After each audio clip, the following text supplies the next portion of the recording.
Assalamu alaikum. Dear students, welcome to Learner Competitive Exams. Today we will discuss Pakistan affairs, non-traditional security threats in Pakistan and a role of non-state actors. Pakistan को non traditional security threats कौन कौन से हैं और non state actors का क्या role है। तो डियर स्टूडेंट्स, ये जो लिस्ट दी गई है, हम इस लेक्चर में ये सारे नॉन स्टेट एक्टर्स के हवाले से चीज़ें डिस्कस करेंगे वन बाई वन। इंट्रोडक्शन को देखें तो 21st सेंचुरी में दो ग्रेट पावर शिफ्ट हुए हैं। First, dilution of the states power through power diffusion from states toward non state actors, and the second, the emergence of geoeconomics as the defining medium of state relationship.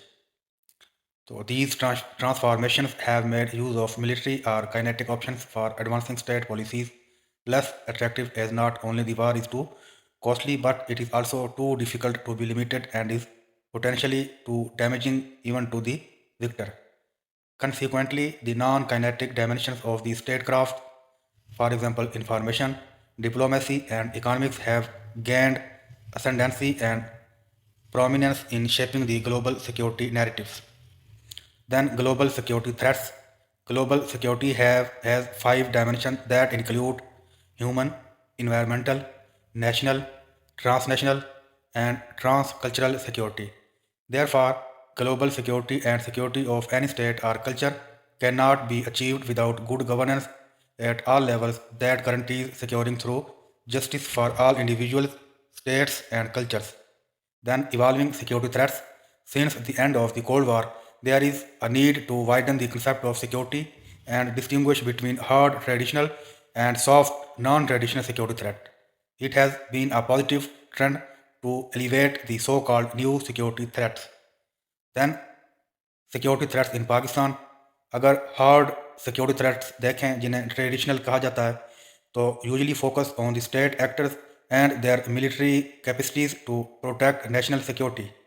They focus on external aggression against the country. For example, Indian aggression on line of control, US drone attacks, terrorism, etc. Then soft security threats, which are called non-traditional threats. They are the security threats may be defined as challenges to the survival and well-being of people and states that arise primarily out of non-military sources like climate change across the border activities, environmental degradation, resource depletion, infectious diseases, natural disasters, irregular migration, food shortage, human smuggling, drug trafficking, and other forms of transnational crimes. So they focus on internal dissensions with the country, for example, water and power shortage, sectarianism, and unemployment. तो पाकिस्तान के हवाले से देखें तो non traditional security threats explain the most comprehensive definition of the concept of non-traditional security was provided by Richard H. Ullman in his revolutionary article of 1983. According to him, national security should not be perceived in the narrow sense of protecting the state from military attacks from across the territorial borders. Such a perception was double misleading and therefore doubly dangerous because it draws attention away from the non-military threats that promise to undermine the stability of many nations during the years ahead. So then characteristics of security threats को देखें. Firstly, such issues can affect both government institutions and civilian populations, and these can originate from a variety of non-state human and natural causes where the threats may be upshoots of certain acts by individual or social groups rather than the action of state. Hence, one may observe that the outbreak of non-traditional issues is more unpredictable, and the enhanced mobility and expanding activity of individuals enable their impact to spread and proliferate far more quickly in the contemporary world. Then secondly, the indirect effects of such issues can cause tremendous economic loss to a region or the whole world, as shown in Asian financial crisis of 1997 and SARS severe acute respiratory syndrome outbreak of 2002 to 2003. Then threats climate change will negatively affect human activities and livelihood in Pakistan through increasing frequent extreme weather events and changes in temperature and precipitation. Then next, large population and high growth rate adversely affect all aspects of society, the economy and the environment.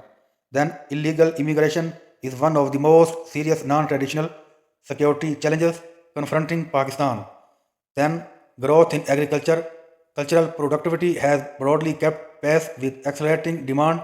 However, medium-term food security challenges will become far more daunting if immediate attention is not paid to managing water resources. Then water security is most serious challenges, then power crisis, then petroleum crisis, then refugees crisis. And so, non-state actors. Non-state actors are entities that participate or act in international relations. They are organizations with sufficient power to influence and cause a change even though they do not belong to any established institution of a state. Mean they are non-state in nature. The dimension of non-state actors into international relation theory rebukes the assumption of realism and other black box theories of international relations, which argue that interaction between states are the main relationship of interest in studying international events. Non-state actors are major factor in the difference of non-state actors often emerge from ideology, objective, strategy, financial support, and purpose. Then non-state actors, both peaceful and violent. Now you can see nuclear safety, control the reactivity, cool the fuel, and confine the radioactivity. Then MNCs and NGOs are the example of transnational non-state actors and multinational corporations commonly as a big business or powerful economic force, and they are commonly best examples of non-state actors and disadvantages of multinational corporations to the host country. MNCs may transfer technology which has become outdated in the home country. Obsolete technology may be used in the host country. First, then second, as MNCs do not operate within the national autonomy, they may pose a threat to the economic and political sovereignty of the host country. Third, MNCs may kill the domestic industry by monopolizing the host country market. You can see today Toyota and mobile industry. Then four, in order to make profit, MNCs indiscriminately may use natural resources of the home country indiscriminately and cause depletion of the resources. Then five, large sums of money flows to foreign countries in term payments toward profits, dividend and royalty. Then six, remittance of dividends and profits that can result in a net outflow of capital. Seven, MNCs engage in anti-competitive activity such as formation of cartels and dumping. Eight, MNCs offer higher wages to its employees in the host country, which is much more than any other domestic firm. On the home country, loss of jobs, loss of tax revenue, flexibility of operation is reduced in a foreign political system and thus cause instability. Then competitive advantage of multinational over domestic firms. Then with their huge resources, they employ lobbyists with the highest expertise and influence at international trade organizations. Approximately 5,000 lobbyists based in Brussels and some 70% of these lobbyists present business interest and between 750 million euro and 1 billion euros. Moreover, an estimated 17,000 lobbyists representing different MNCs are working in Washington DC. The pharmaceutical industry alone spent US $1 billion on lobbying in the US in 2004. You can see. And then business promotion through charity, charitable and welfare work. Moreover, the charitable work revolves around activities that directly or indirectly result in various kinds of gains for the corporations. Charity is given where the economies best suit their corporate interest. Then, as Nelson Mandela admitted at the Bridging the Divide Conclave 2006 held by India Today, it worries me that our world is becoming a global village only for the exchange of goods and information, not as a place of shelter, livelihood, security, and dignity for all who live in it. Self interest should therefore accompany social interest. As from the market perspective, for example, poverty alleviation should be seen not as an act of charity by the rich, but as a longer term investment to bring the poor into the market by improving their purchasing power. In the words of former German Chancellor Gerhard, the task we are facing require a strong multilateral system based on the rule of law rather than on the idea of the surviving of fittest. Then India has experienced a dramatic increase in the presence of MNCs, having a tremendous expansion in the amount of foreign direct investment inflows to the Indian economy. Internet tools like Google, Yahoo, MSN, eBay, Skype, and Amazon Maker make it easier for the MNCs to reach their potential customer in the country. There are over 40,000 MNCs currently operating in the global economy, in addition to approximately 250,000 overseas affiliates running cross-continental business. In 1995, the top 200 MNCs had combined sales of 7.1 trillion US dollar, which is equivalent to 28.3% of the world gross domestic product.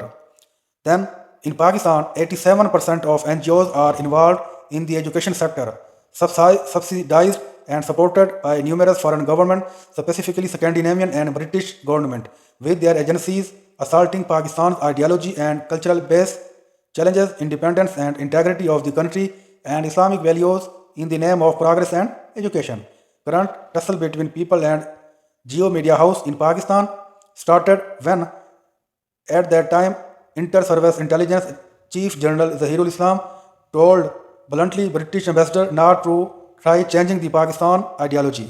You can see, and NGOs are the silent weapon of mass destruction launched through social media for the sole purpose of disrupting a normal society or to increase chaos, creating mass hysteria about every little negative happens, as in case of Geo, Jung and Dawn Media House in Pakistan. For example, Arab Spring in Egypt and downfall of President Morsi is an best example, and then the iron grip on food, medicine, education, and unlimited funds in case of Pakistan, like even local businessmen, politicians, journalists, and media houses like Aman Ki Asha, operated by Jung newspaper and Geo TV in Pakistan, from farm NGOs to plug into Western largesse. In the process, they award themselves with commercial advertising contracts, perks, and preferred access to Western goods and credits. Then let me redefine NGOs in the modified word of Jessica Matthew of Foreign Affairs magazine 1997.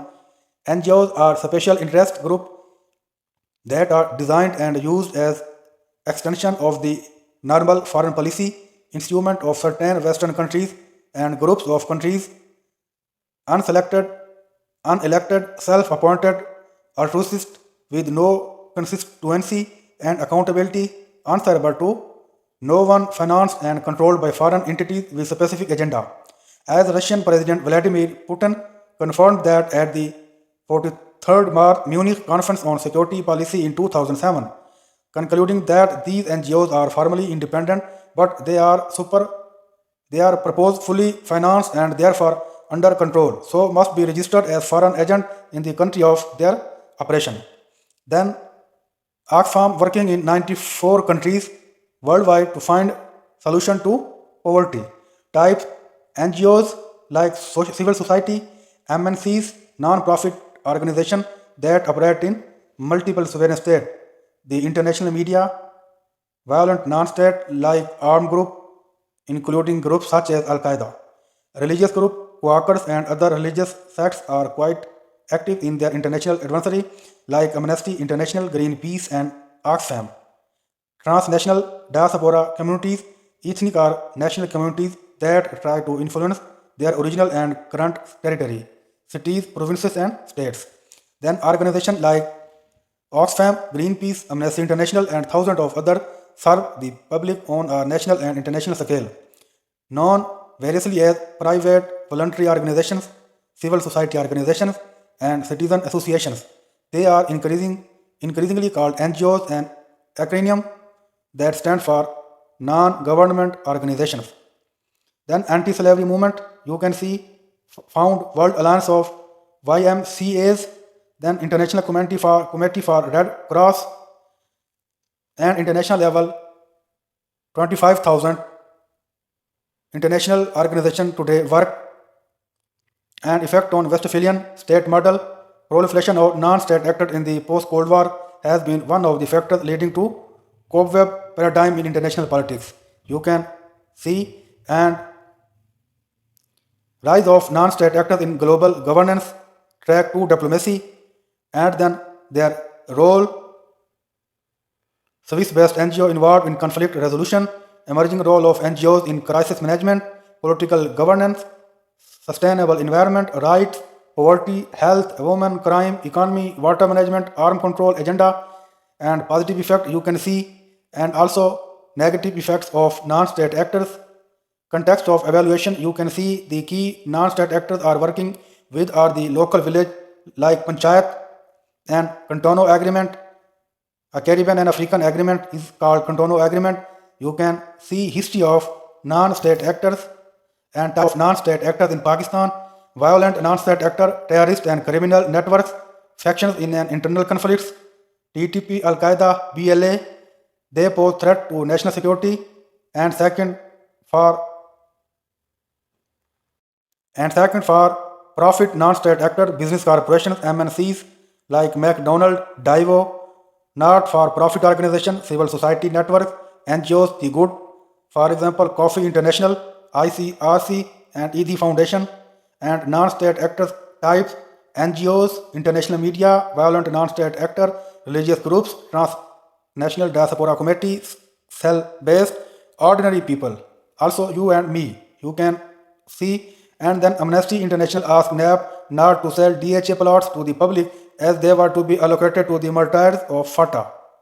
And then their goals, you can see human rights and also Greenpeace, most influenced CMOs and world top 10 MNCs and top employer ranking, you can see, and that is the MNCs map, also different forms of MNCs.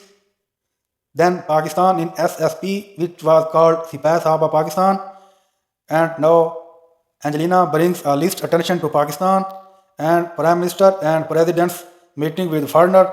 They are also agents of non-state actors, and Imam Kaaba Parliament पहुंच गए, humanity greatest accomplishment, and IS crisis, non-state actors Taliban, and IMF as a non-state actors. IMF भी non state actor की तरह अपना role play करती है, इसको मज़ीद आप पढ़ सकते हैं। तो IMF का कर्ज नामंजूर, तो influence religious organisation of Kashmir issue India ties Qadri, तो ये आप देख सकते हैं 2014 के अकॉर्डिंग ये plethora of non state arm group हैं जो कि पाकिस्तान में बहुत ज़्यादा वायोलेंस क्रिएट करते हैं। और फीचर ऑफ नॉन स्टेट को देखें तो self motivated and self sufficient, free choice of structure or even no structure, operationally transnational impact, access to information and information flows, access to equipment and technology, cross-border movements, network building and franchising, challenges to directly controlling non-state actors, national and international law do not bite unless drafted to apply to such actors, problem in applying direct coercion, deterrence or defeat, problem of direct negotiation and final agreements, problem of lacking and controlling resources of flow, globalization and resulting interconnectedness of countries have exacerbated many international security threats and violent non-state actors, dimensions of non-state actor motivations and purpose, strength and scope, the way in which they obtain funding or access to resource, organizational structure, the role of violence, relationship between violent non-state actors and state authorities, and the function of violent non-state actors fulfill for members and supporting constituencies, and then historical account of non-state actors in Pakistan. These history achievements of non-state actors, advantages of violent non-state actors, protects vital national interests of the patron country without direct involvement, increasing the bargaining power of patron country in the geopolitical scenario, cost effective, overall conflicts remain controllable, disadvantages, tarnishing the international image of the patron country, violence, non-state actor could become uncontrollable once the genie is out of the bottle, internal disturbance and internal instabilities, Violent non-state actor could exploit domestic fault line due to financial support from the hostile intelligence agencies and could become mafias and purchasable. Role of non-state actors and domestic conflicts line in Pakistan. Inter-confessional and supra-regional violence, Sunni, Shiite extremists and other religion minorities. Latest situation of civil war in Karachi, economic center, Sindh, Muhajir Pashtun and Balochistan uprising and revolts, deep sea port of Gwadar, gas and oil, and nowadays current missing person issues, terrorism and civil war in northwest frontier province of Afghanistan, bad governance in Pakistan, and criticism against Pakistan policy toward non-state actors and also Pakistan's response. The UN and violent non-state actor. What is the role of UN in combating non-state actor and unilateral acts of state to manage non-state actor and pacific settlement of dispute? Dear student, class discussion के लिए it is in the geostrategic interest of Pakistan to patronize some violent non-state actors in South Asia. Agree or disagree?